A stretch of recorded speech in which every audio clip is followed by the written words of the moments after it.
Hello friends, welcome to my YouTube channel Ghatna Chakra पूर्वावलोकन भारतीय इतिहास की वीडियो सीरीज़ में। आज की इस वीडियो में भारतीय राष्ट्रीय कांग्रेस संबंधी जो PYQ हैं अब वो देखेंगे। तो स्टार्ट करते हैं। पहला क्वेश्चन है कि भारतीय राष्ट्रीय कांग्रेस की स्थापना की थी A.O. ह्यूम ने। इनका पूरा नाम है एलन ऑक्टेवियन ह्यूम। ठीक है।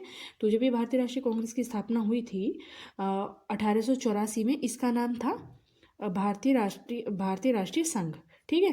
1885 में इसका पहला सम्मेलन होता है जो कि हुआ बम्बई में गोकुलदास तेजपाल संस्कृत विद्यालय। इसमें खाली तेजपाल लिखा है यहाँ से, वैसे पूरा नाम है गोकुलदास तेजपाल संस्कृत विद्यालय। ठीक है। यहाँ पे इसका पहला अधिवेशन हुआ। तो जब इसका पहला अधिवेशन हुआ था तो उसमें दादा भाई नौरोजी के सुझाव पर इसका नाम बदल के क्या कर दिया गया था, इंडियन नेशनल कांग्रेस यानी भारतीय राष्ट्रीय कांग्रेस। भारतीय राष्ट्रीय कांग्रेस के संस्थापक थे तो असैनिक सेवक यानी जो A.O. ह्यूम थे, ये एक ब्रिटिश सेवानिवृत्त अधिकारी थे। ठीक है। लेकिन ये सैन्य अधिकारी नहीं थे, तो ये असैनिक सेवक थे। भारतीय राष्ट्रीय कांग्रेस के संस्थापक, फिर से सेम क्वेश्चन है।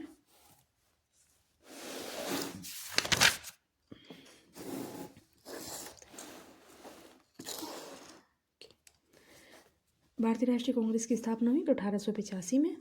भारतीय राष्ट्रीय कांग्रेस के प्रथम अधिवेशन में कितने प्रतिनिधियों ने भाग लिया था, तो 72। नेक्स्ट है कि भारतीय राष्ट्रीय कांग्रेस का प्रथम अधिवेशन कहाँ हुआ था, तो बम्बई में। दूसरा हुआ था कलकत्ता में। तीसरा हुआ था मद्रास में, है ना। ये तीनों तो हमें अच्छे से याद होनी चाहिए, स्टार्टिंग वाले। फिर है कि भारतीय राष्ट्रीय कांग्रेस के पहले अध्यक्ष कौन थे, तो ये थे WC बनर्जी यानी व्योमेश चंद्र बनर्जी।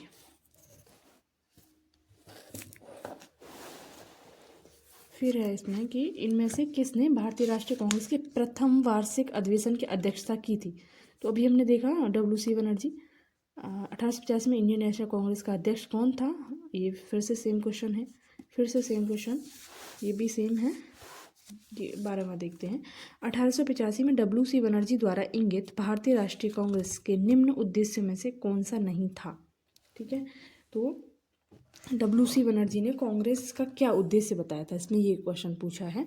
तो देश के हितों की रक्षा करने वाले भारतीयों के बीच संपर्क और मित्रता बढ़ाना। वैसे इसका आंसर हम सीधा डायरेक्ट देख लेते हैं। इसका आंसर है C यानी शिक्षित वर्ग की पूर्ण सहमति से, ठीक है, महत्वपूर्ण और आवश्यक सामाजिक विषयों पर विचार प्रकट करना। कौन सा नहीं था, ओके सॉरी। तो ये दोनों उद्देश्य और एक ये तीसरा, ये तीनों उद्देश्य थे कांग्रेस के। लेकिन ये जो उद्देश्य है कि शिक्षित वर्ग की पूर्ण सहमति से महत्वपूर्ण और आवश्यक सामाजिक विषयों पर विचार प्रकट करना, ये इसका विषय नहीं था। इसीलिए हम देखेंगे भी, जैसे कांग्रेस की स्थापना होती है ना, तो बहुत सारी सामाजिक बुराइयां थी उस समय। हम देखते हैं कि समाज सुधारक, जैसे हमने देखा राजा राम मोहन राय हुए या फिर दयानंद सरस्वती हुए, विवेकानंद हुए, ये व्यक्तिगत स्तर पर या फिर अपने संगठन बनाकर इन सामाजिक बुराइयों के खिलाफ ये अभियान चला रहे थे।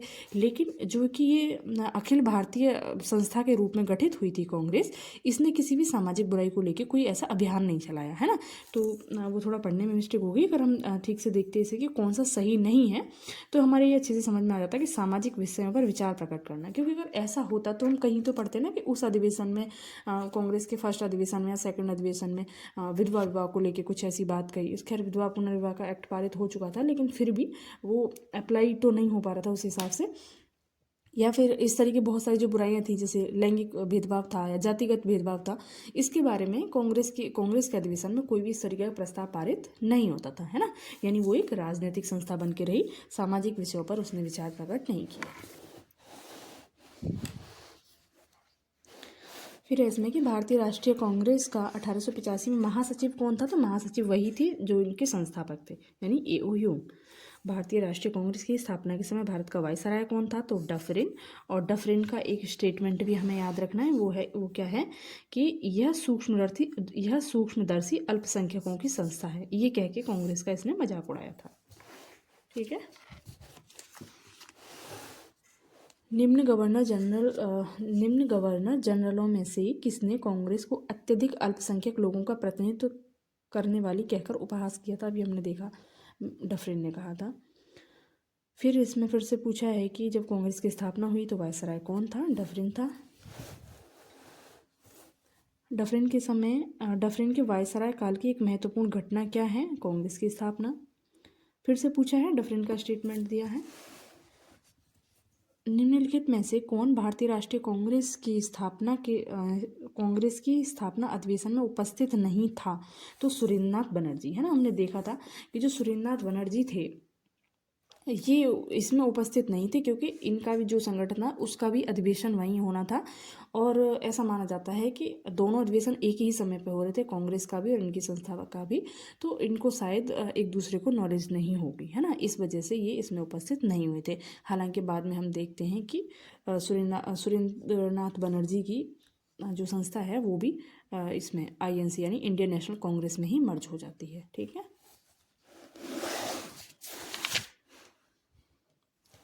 देखो यहाँ पे पढ़ लेते हैं एक बार। 1876 में बंगाल के युवा राष्ट्रवादियों ने सुरेंद्रनाथ बनर्जी और आनंद मोहन बोस के नेतृत्व में इंडियन एसोसिएशन का गठन किया। दिसंबर 1883 में इंडियन एसोसिएशन ने अखिल भारतीय राष्ट्रीय सम्मेलन का आयोजन किया। ठीक है, तो अखिल भारतीय राष्ट्रीय सम्मेलन किसका होता था? ये सुरेंद्रनाथ बनर्जी की जो संस्था है उसका जो सम्मेलन होता था उसका नाम था इंडियन अखिल भारतीय राष्ट्रीय सम्मेलन यानी इंडियन नेशनल कॉन्फ्रेंस। ठीक है, जो कि 1883 में इसकी स्थापना हुई थी इंडियन एसोसिएशन की। जब इसका दूसरा सम्मेलन हुआ वो हुआ 1885 में कलकत्ता में। ठीक है, तो दूसरा सम्मेलन 1885 में कलकत्ता में हुआ, जिसकी अध्यक्षता सुरेंद्रनाथ बनर्जी ने की। यही कारण था कि अखिल भारतीय राष्ट्रीय सम्मेलन से जुड़े सुरेंद्रनाथ बनर्जी 1885 ईस्वी में भारतीय राष्ट्रीय कांग्रेस के स्थापना सत्र में शामिल नहीं होते। यानी सुरेंद्रनाथ बनर्जी कांग्रेस से जुड़ते हैं बाद में, है ना, 1885 के बाद में, लेकिन ये उस समय वहाँ पे उपस्थित इसके जो प्रथम अधिवेशन होता है तो उसमें उपस्थित इसी वजह से नहीं थे कि क्योंकि ये अपनी संस्था जो है यानी इंडियन एसोसिएशन उसका अधिवेशन करा रहे थे। ठीक है, यानी उसकी अध्यक्षता कर रहे थे। भारतीय राष्ट्रीय कांग्रेस के दूसरे अधिवेशन की अध्यक्षता किसने की थी? तो दादा भाई नौरोजी ने। ये हुआ कहाँ था? तो ये कलकत्ता में हुआ था। भारतीय राष्ट्रीय कांग्रेस के द्वितीय सम्मेलन में कितने मुस्लिम प्रतिनिधियों ने भाग लिया? तो 33। कांग्रेस के लिए समर्थन प्राप्त करने के लिए 1889 ईस्वी में एक समिति स्थापित की गई। निम्न में से उस समिति का सभापति कौन था? तो सर W वेडरबर्न। कांग्रेस के लिए समर्थन प्राप्त करने के उद्देश्य से जुलाई 1889 ईस्वी में लंदन में, ये ध्यान रखना है ना, लंदन में सर W वेडरबर्न की अध्यक्षता में ब्रिटिश कमेटी ऑफ इंडिया की स्थापना की गई। यह इंडियन नेशनल कांग्रेस की एक समिति थी। इस समिति ने भारतीय मामलों से अंग्रेजों को अवगत कराने के उद्देश्य से इंडिया नामक साप्ताहिक पत्र निकाला। ठीक है, तो जो संस्था थी उसका नाम क्या था? British committee of India. और ये जो समाचार पत्र प्रकाशित करती थी ये था इंडिया, है ना। इंडिया में ये लोग क्या बताते हैं कि भाई देखो जो कंपनी है ना वो इस तरीके से वहाँ पे अत्याचार कर रही है और मतलब भारतीयों के साथ बहुत ज़्यादा अन्याय हो रहा है। इस तरीके से ब्रिटेन के जो लोग थे यानी ब्रिटेन की संसद थी उसको जगाने के लिए, उनको अपनी बात पहुँचाने के लिए इन्होंने लंदन में ब्रिटिश कमेटी ऑफ इंडिया की स्थापना की थी, क्योंकि उनको ऐसा लगता था कि जो ब्रिटेन की सरकार है वो लोकतांत्रिक है, उदारवादी है और वो हमारी बात सुनेगी। ये जो कंपनी का शासन है ये बुरा शासन है और इसके बारे में शायद ब्रिटेन की सरकार को खबर नहीं है। भारतीय राष्ट्रीय कांग्रेस के सर्वप्रथम मुस्लिम अध्यक्ष थे, तो सर्वप्रथम मुस्लिम अध्यक्ष थे बदरुद्दीन तैयब जी, जो कि 1887 में यानी जो तीसरा अधिवेशन होता है कांग्रेस का मद्रास में, वहाँ पे ये इसकी अध्यक्षता करते हैं। भारतीय राष्ट्रीय कांग्रेस का पहला मुस्लिम अध्यक्ष, फिर से क्वेश्चन सेम, बदरुद्दीन तैयब जी। भारतीय राष्ट्रीय कांग्रेस के द्वितीय मुस्लिम अध्यक्ष कौन थे? तो रहीमतुल्लाह मोहम्मद सयानी। ओके, भारतीय राष्ट्रीय कांग्रेस के द्वितीय मुस्लिम अध्यक्ष रहीमतुल्लाह मोहम्मद सयानी थे। ध्यातव्य है कि भारतीय राष्ट्रीय कांग्रेस का 12वां अधिवेशन 28 से 31 दिसंबर 1896 तक कलकत्ता में रहीमतुल्लाह सयानी की अध्यक्षता में आयोजित किया गया था। ठीक है, तो ये 12वां अधिवेशन था और पहले जो मुस्लिम अध्यक्ष बनते हैं वो तीसरे अधिवेशन में बनते हैं। ठीक है, भारतीय राष्ट्रीय कांग्रेस की प्रथम महिला अध्यक्ष सरोजिनी नायडू थी। देखो इसमें पूछा है कि भारतीय राष्ट्रीय कांग्रेस की प्रथम महिला अध्यक्ष, है ना, ये पूछता कि प्रथम भारतीय महिला अध्यक्ष, तो सही था। इसमें प्रथम महिला पूछ लिया तो इसलिए गलत हो गया, क्योंकि हमने देखा था प्रथम महिला कौन थी, तो एनी बेसेंट थी। भारतीय राष्ट्रीय कांग्रेस के प्रथम मुस्लिम अध्यक्ष बदरुद्दीन तैयब जी थे। ठीक है, तो ये सही है। अभी हमने देखा ही जो तीसरा अधिवेशन है वो इन्हीं की अध्यक्षता में हुआ था मद्रास में, तो पहला वाला ये गलत हो जाता है। और वैसे सरोजिनी नायडू जो हैं ये कब रहती हैं? ये 1925 में कानपुर में जो अधिवेशन होता है उस समय ये इसकी अध्यक्षता करती हैं। भारतीय राष्ट्रीय कांग्रेस का प्रथम निर्वाचित यूरोपीय अध्यक्ष कौन था? तो वो जॉर्ज यूले। भारतीय राष्ट्रीय कांग्रेस का प्रथम निर्वाचित यूरोपीय अध्यक्ष जॉर्ज यूले था। इसने भारतीय राष्ट्रीय कांग्रेस के चतुर्थ अधिवेशन 1888 ईस्वी की अध्यक्षता की थी। निम्नलिखित में से कौन एक भारतीय राष्ट्रीय कांग्रेस से कभी संबद्ध नहीं रहे? तो सर सैयद अहमद खान। हमने इनका देखा था ना कि इन्होंने राजा शिव प्रसाद सितारे हिंद के साथ मिलकर राजभक्ति, मतलब राजभक्ति नाम आ रहा है उसमें, मुझे एकदम पूरा नाम याद नहीं आ रहा। तो इन्होंने एक तरीके से एक संगठन कह लो वो स्थापित किया था, है ना, मतलब एक तरीके से कांग्रेस के विरोध में, है ना। तो जब ये कांग्रेस के विरोध में संगठन गठित कर रहे हैं तो ये कांग्रेस में संबद्ध नहीं होंगे, सीधी सी बात है। तो इनके साथ जो दूसरे थे वो थे राजा शिव प्रसाद सितारे हिंद, शायद इसमें दिया है, हम देख लेते हैं यहाँ पे। हाँ, अंग्रेजों के प्रति निष्ठा व्यक्त करने के लिए उन्होंने राजभक्त मुसलमान पत्रिका का प्रकाशन आरंभ किया था। बनारस के राजा शिव प्रसाद के सहयोग से देशभक्ति एसोसिएशन की स्थापना की थी। ये देशभक्त एसोसिएशन का मतलब है राजभक्त एसोसिएशन एक तरीके से, है ना। उन्होंने अपने विचारों का प्रचार तहजीब उल अखलाक, ये पूछ लिया जाता है कि ये किसकी रचना है, तो किसकी पत्रिका है, तो ये पत्रिका है सर सैयद अहमद खान की, ठीक है। तहजीब उल अखलाक। 1875 में अलीगढ़ में उन्होंने एक मुस्लिम एंग्लो ओरिएंटल स्कूल की स्थापना की थी, है ना, जहाँ पाश्चात्य विषय तथा विज्ञान और मुस्लिम धर्मशास्त्र दोनों ही पढ़ाए जाते थे। वर्तमान में ये मोहम्मडन एंग्लो ओरिएंटल, इसका वैसे नाम इसमें आगे करके मैंने आगे पीछे कैसे करके दे रखा है, मुस्लिम एंग्लो, वैसे जो नाम मिलता है वो है मोहम्मडन एंग्लो ओरिएंटल स्कूल, ठीक है। तो अब जो वर्तमान में इसका नाम है वो AMU यानी अलीगढ़ मुस्लिम यूनिवर्सिटी,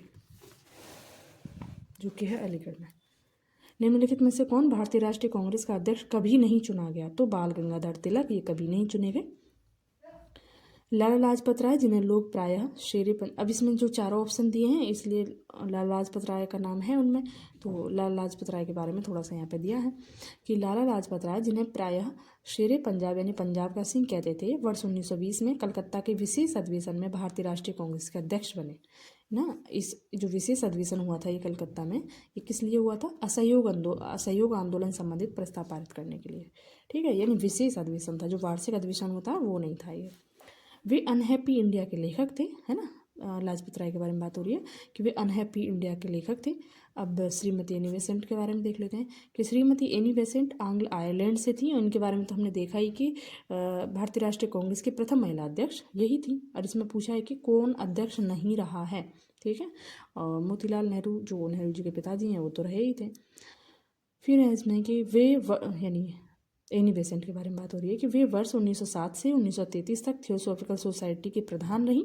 वर्ष 1916 में होम रूल लीग का गठन किया तथा वर्ष 1917 में भारतीय राष्ट्रीय कांग्रेस की पहली महिला अध्यक्ष बनी। मोतीलाल नेहरू वर्ष 1919-1928 में कांग्रेस के अध्यक्ष रहे तथा जनवरी 1923 में उन्होंने स्वराज पार्टी का गठन किया। तिलक महाराष्ट्र के चित्पावन ब्राह्मण थे, उन्होंने केसरी तथा मराठा का संपादन किया, ठीक है, ये पत्र था इनका, केसरी और मराठा। और स्वराज मेरा जन्म सिद्ध अधिकार है का प्रसिद्ध नारा दिया, किंतु वे कांग्रेस के कभी भी अध्यक्ष नहीं रहे।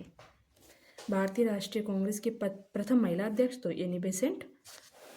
निम्नलिखित में से किसने कभी भी भारतीय राष्ट्रीय कांग्रेस के किसी भी अधिवेशन में अध्यक्षता नहीं की? फिर से बीजी तिलक। लाल बाल और पाल त्रिगुट का कौन सा व्यक्ति भारतीय राष्ट्रीय कांग्रेस का अध्यक्ष हुआ? तो लाला लाजपत राय, अभी हमने देखा 1920 में जब कांग्रेस का कलकत्ता में विशेष अधिवेशन होता है, ठीक है।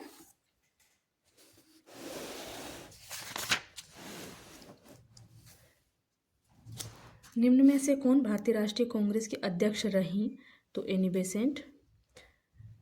निम्न में से किस अधिवेशन के लिए कांग्रेस ने पहली बार एक महिला को अध्यक्ष चुना? तो 1917 में, यानी एनी बेसेंट को। अखिल भारतीय कांग्रेस की प्रथम महिला अध्यक्ष, फिर से सेम क्वेश्चन है। निम्नलिखित में से कौन भारतीय राष्ट्रीय कांग्रेस के प्रथम महिला अध्यक्ष? फिर से सेम, ये भी रिपीट है क्वेश्चन, बार बार वही क्वेश्चन पूछे जा रहे हैं। यहाँ पे देखो ये क्वेश्चन थोड़ा सा अलग हो गया कि कांग्रेस की प्रथम भारतीय महिला अध्यक्ष, ठीक है, तो भारतीय महिला अध्यक्ष है सरोजनी नायडू। 1925 में कानपुर में जब ये वार्षिक अधिवेशन होता है उसमें ये अध्यक्षता करती हैं। इंडियन नेशनल कांग्रेस की प्रथम भारतीय महिला अध्यक्ष सरोजनी नायडू। भारतीय राष्ट्रीय कांग्रेस का प्रथम अधिवेशन कलकत्ता में हुआ था? नहीं, कहाँ हुआ था? बम्बई में। भारतीय राष्ट्रीय कांग्रेस का दूसरा अधिवेशन दादा भाई नौरोजी की अध्यक्षता में संपन्न हुआ था, तो ये सही है। भारतीय राष्ट्रीय कांग्रेस तथा मुस्लिम लीग दोनों ने लखनऊ में 1916 में अधिवेशन किया तथा लखनऊ समझौता संपन्न हुआ, तो ये दोनों सही है। कि हमने देखा भी था एनी बेसेंट जो हैं उन्होंने ये समझौता भी कराया था। यानी जब 1906 में मुस्लिम लीग की स्थापना होती है उसके बाद मुस्लिम लीग कांग्रेस से कट जाती है, वो अपने अलग अधिवेशन करती है और कांग्रेस अपने अलग करती है। तो फाइनली 1916 में जाके ये मिलते हैं, हालांकि फिर बाद में अलग हो जाते हैं। और 1916 में ही ये यानी जो लखनऊ में अधिवेशन होता है, इसी में गरम दल और नरम दल भी एक होते हैं।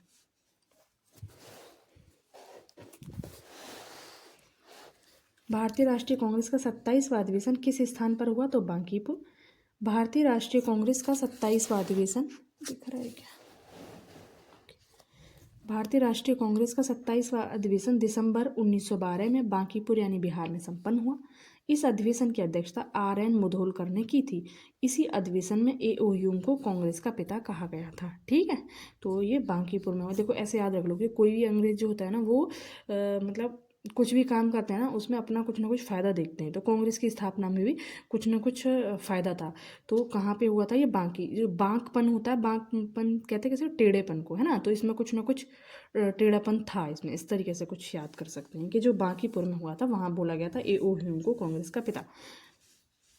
निम्नलिखित में से भारतीय राष्ट्रीय कांग्रेस के किस अधिवेशन में बाल गंगाधर तिलक ने अभिव्यक्त किया था स्वराज मेरा जन्मसिद्ध अधिकार है और उसे मैं लेकर रहूंगा, यानी लखनऊ अधिवेशन 1916 में। इसमें ऐसे याद कर सकते हैं इसे कि भाई नरम दल और गरम दल एक हो गए, इधर मुस्लिम लीग भी एक हो गई, तो एकदम से क्या हुआ, यूनिटी आ गई और जोश आया बाल गंगाधर तिलक को, और उन्होंने जोश जोश में नारा दिया कि स्वराज मेरा जन्मसिद्ध अधिकार है और उसे मैं लेकर रहूंगा।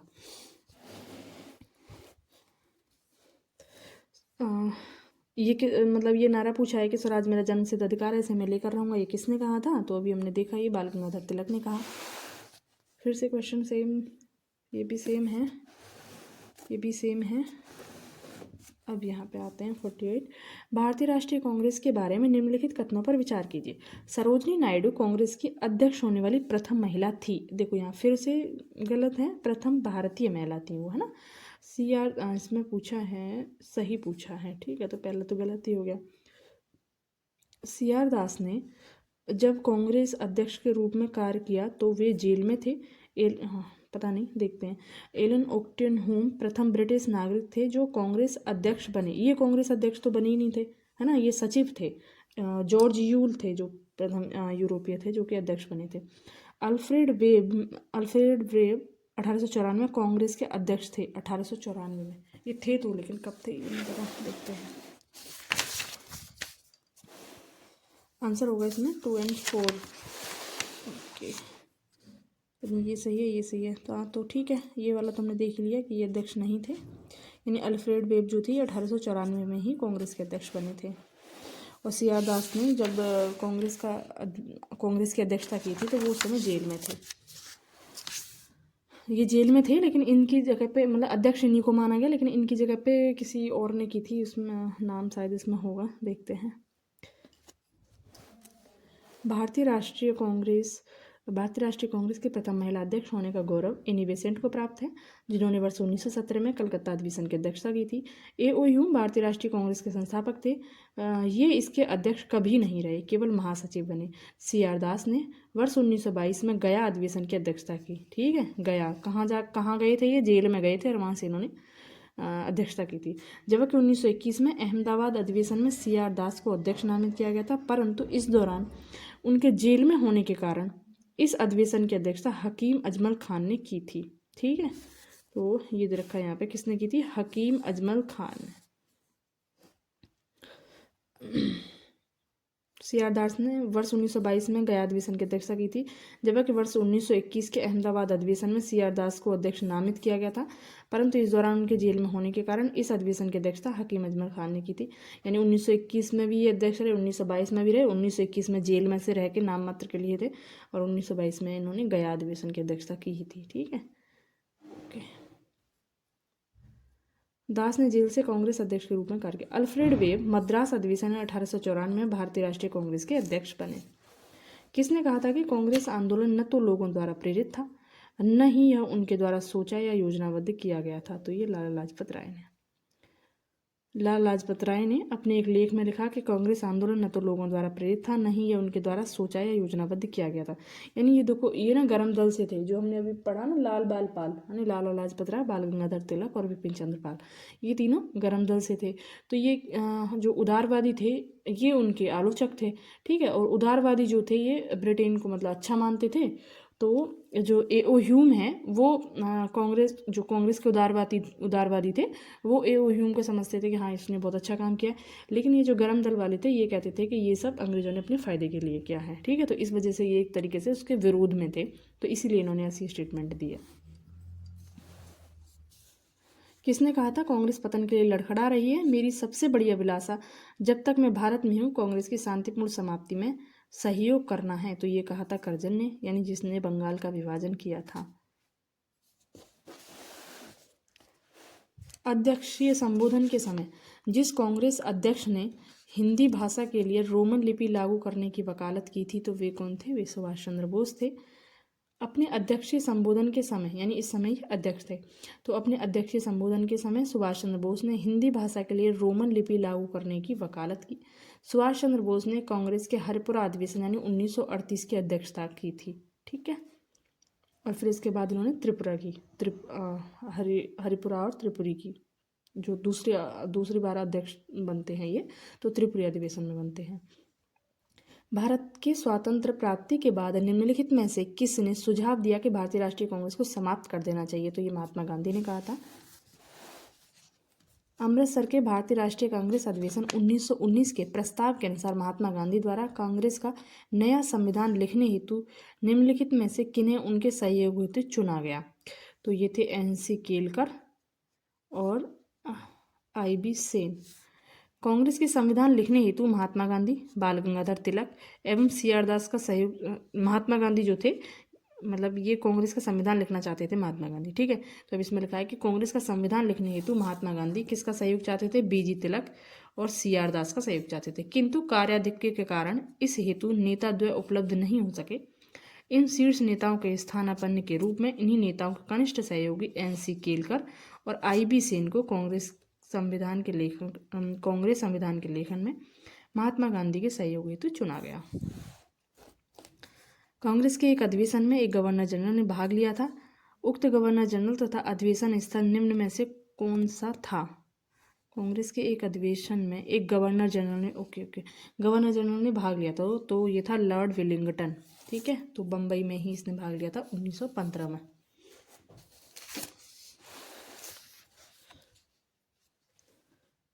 भारतीय राष्ट्रीय कांग्रेस के निम्नलिखित अधिवेशनों में से किसकी अध्यक्षता C. विजय राघव चेरियार ने की थी? तो नागपुर अधिवेशन की।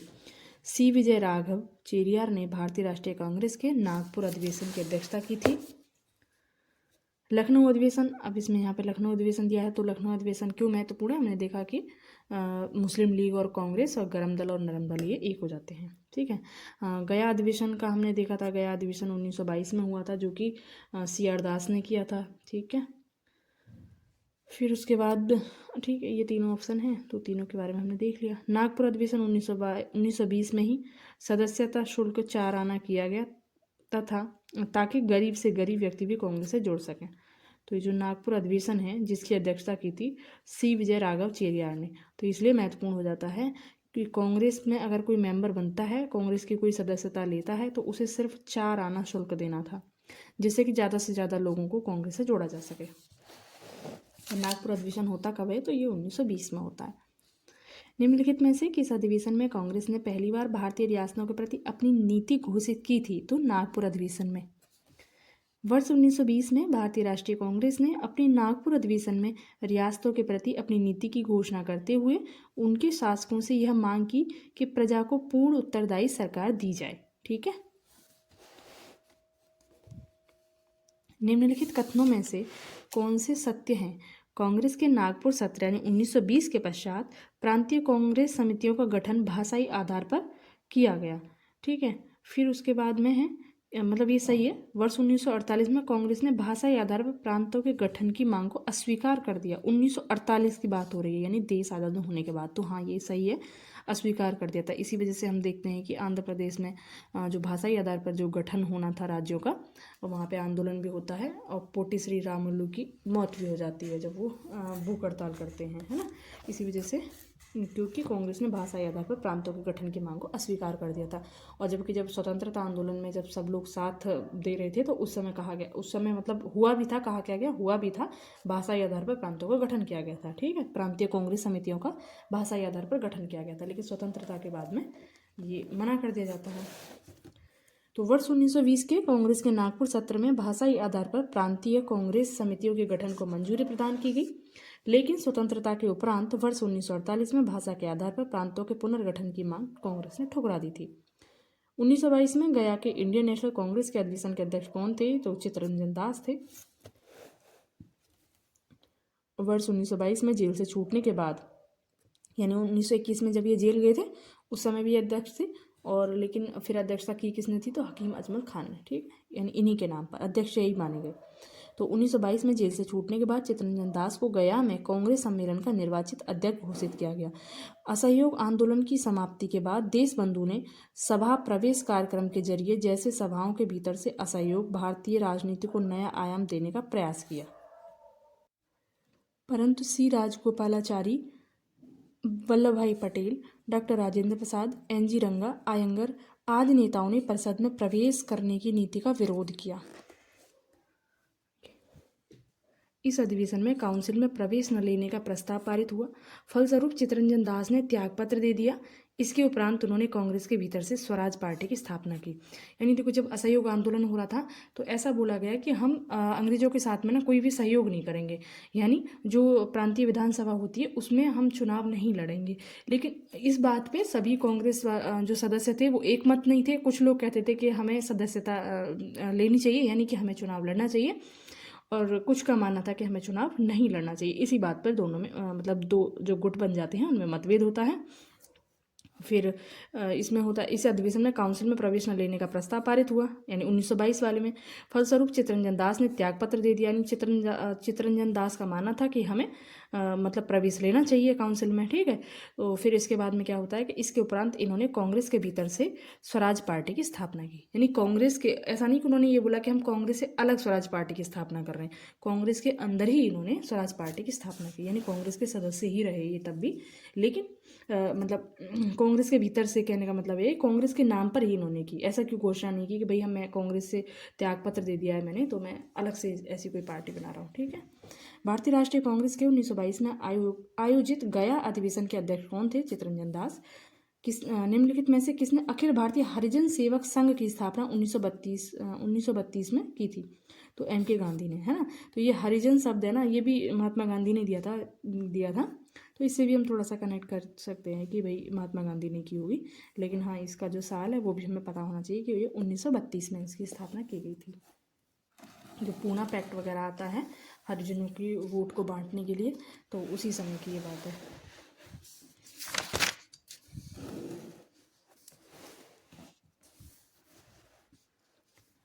नीचे उन व्यक्तियों की सूची दी गई है जो भारतीय राष्ट्रीय कांग्रेस के अध्यक्ष हुए। तिथ्यानुसार उन्हें क्रमबद्ध कीजिए, यानी सबसे पहले कौन रहा, फिर कौन, इस तरीके से। ठीक है, तो महात्मा गांधी, जवाहरलाल नेहरू, वल्लभ भाई पटेल और श्रीमती सरोजनी नायडू। महात्मा गांधी तो रहते हैं 1924 में, सिर्फ एक ही बार रहते हैं, और ये कहाँ पे इन्होंने अध्यक्षता की थी?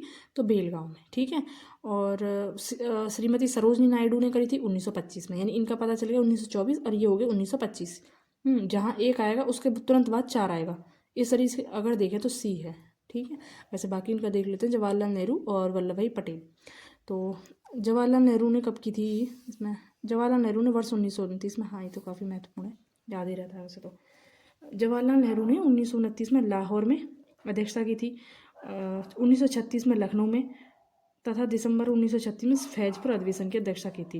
यानी लाहौर हो गया, लखनऊ और फैजपुर, इन 3 जगह की अध्यक्षता की जवाहरलाल नेहरू ने 1929, 1936 और 1936 में, यानी 2 बार। अप्रैल 1936 में लखनऊ में और दिसंबर 1936 में फैजपुर में। पटेल ने 1931 के कराची अधिवेशन में अध्यक्षता की थी। कराची अधिवेशन में मौलिक अधिकारों की मांग की गई थी, इसलिए याद रखना है। और यहाँ पे जो लाहौर अधिवेशन होता है, यहाँ पे स्वराज की मांग की, पूर्ण स्वराज की मांग की गई थी, इसलिए महत्वपूर्ण है। ठीक है, जवाहरलाल नेहरू ने जो 1929 में अध्यक्षता की थी लाहौर की, यहाँ पे पूर्ण स्वराज का प्रस्ताव पारित हुआ था। यहाँ मौलिक अधिकारों को लेकर प्रस्ताव पारित हुआ था। भारतीय राष्ट्रीय कांग्रेस के 1924 के अधिवेशन में महात्मा गांधी द्वारा मात्र एक बार अध्यक्षता की गई, तो ये कहाँ हुआ था? तो ये बेलगांव में हुआ था।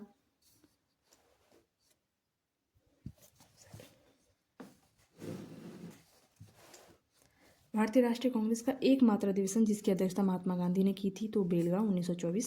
कराची अधिवेशन अभी हमने देखा पटेल ने की थी, और क्यों महत्वपूर्ण है ये भी देखा, मौलिक अधिकारों को लेके। गया अधिवेशन कई बार पढ़ लिया सियादास ने। और इलाहाबाद अधिवेशन 1921, ये भी आया नहीं है, आएगा देख लेंगे। महात्मा गांधी ने भारतीय राष्ट्रीय कांग्रेस के किस अधिवेशन में अध्यक्षता की? 1924। फिर से यहाँ से दे रखा है, इधर अध्यक्ष दे रखे हैं और इनका वर्ष और स्थान दे रखा है। तो सरोजिनी नायडू 1925 कानपुर, एकदम से लगा सकते हैं हम आराम से। और रामगढ़ का है कलाम का है ये, ठीक है, सरोजिनी नायडू का हो गया। और डॉक्टर राजेंद्र प्रसाद की बात करते हैं, ये बम्बई का है, बम्बई।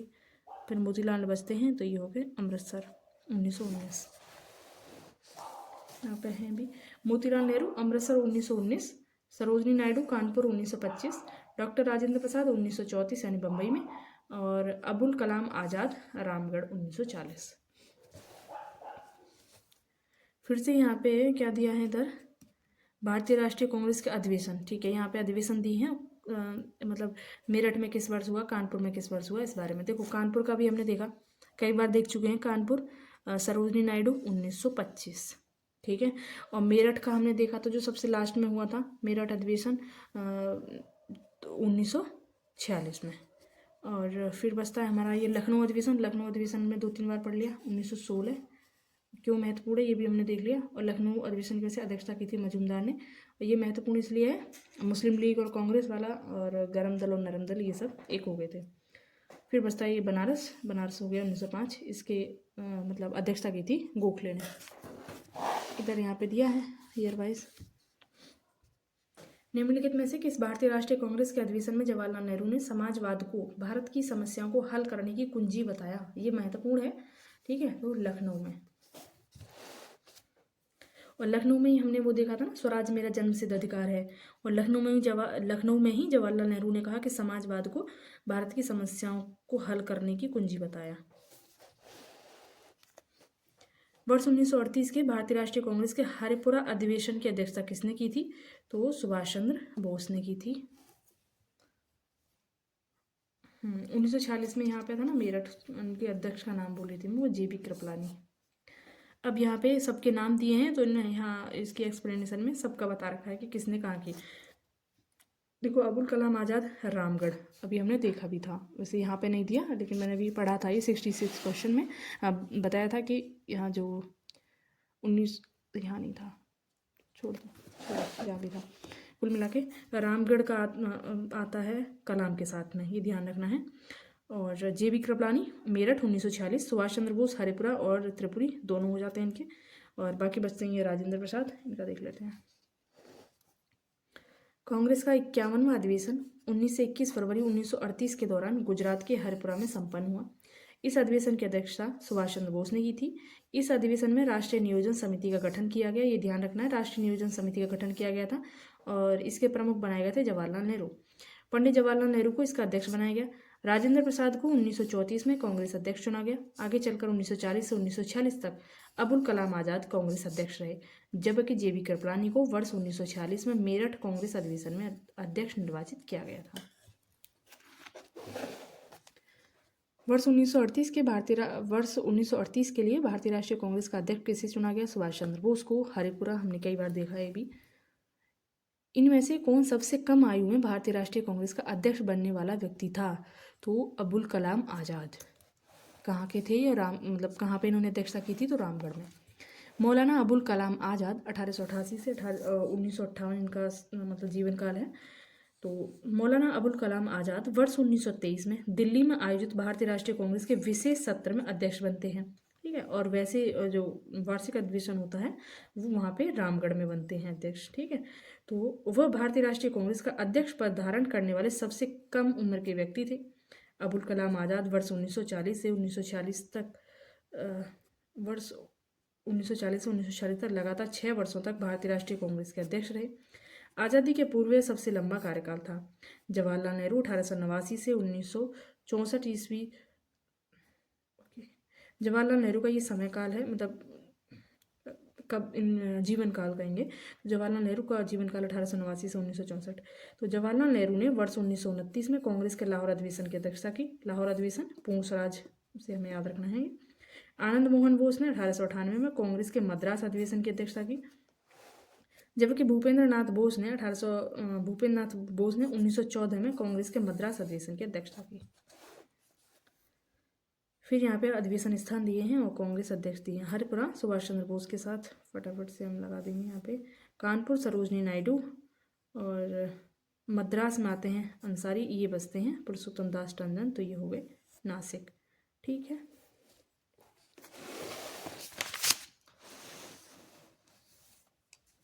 निम्नलिखित में से कौन लगातार 6 वर्ष तक भारतीय राष्ट्रीय कांग्रेस का अध्यक्ष रहा?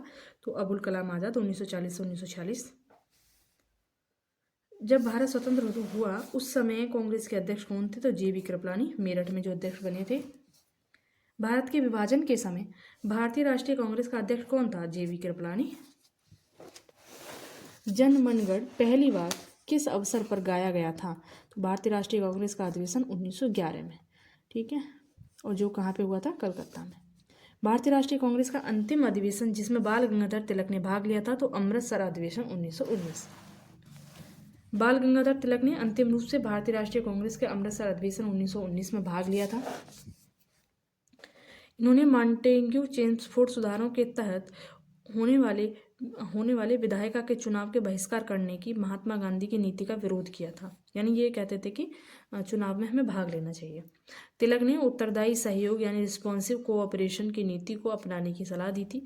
1 अगस्त 1920 को तिलक का देहांत हो गया था। यानी असहयोग आंदोलन जब शुरू होने वाला था ना, उससे पहले इनका देहांत हो जाता है, बाल गंगाधर तिलक का। और फिर तिलक फंड भी बनाया जाता है इनकी, एक तरीके से इनको सम्मान देने के लिए, ठीक है। इसके बाद में अब ये कांग्रेस के गर्म दल और नरम दल की समरी यहाँ से स्टार्ट होती है।